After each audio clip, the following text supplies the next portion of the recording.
মনে করুন আপনার হাতে 1 গ্লাস পানি। এখন এটা যদি 1 মিনিট ধরে রাখা হয় তাহলে কোনো ব্যাপারই না। আর যদি 1 ঘন্টা ধরে রাখা হয় হাত ব্যথা শুরু হয়ে যাবে। আর যদি টানা 1 দিন ধরে রাখা হয় তাহলে আপনার হাত অবশ হয়ে যাবে। মজার ব্যাপার হচ্ছে এটাই যে এই সব সময়ে পানির কোনো ওজনের তুলনা হচ্ছে না, কোনো কমতি হচ্ছে না। ঠিক তেমনই আমাদের জীবনে রাগ, ক্ষোভ, ঘৃণা এই পানির গ্লাসের মতো। হয়তো কারোর সাথে আপনার ভুল বোঝাবুঝি হয়েছে, অবশ্যই আপনার মন খারাপ হবে। এখন এটা নিয়ে যদি ভাবতে থাকেন তাহলে আপনার মন আরো বেশি খারাপ হবে, আপনার কষ্ট আরো বাড়বে।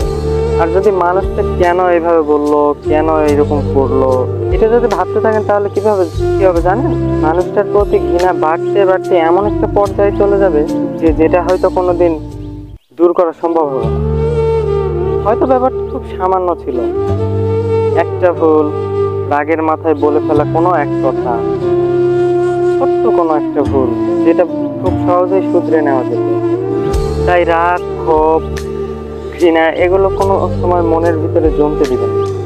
যদি কখনো কারোর সাথে ভুল বোঝাবুঝি কিংবা রাগ হয়, আপনার ইগোকে ঝেড়ে ফেলুন, দেখবেন সব ঠিক হয়ে যাবে। খামোখা মনের ভিতর রাগ, অভিমান পুষে রেখে নিজেকে কষ্ট দেওয়ার কোনো মানেই হয় না।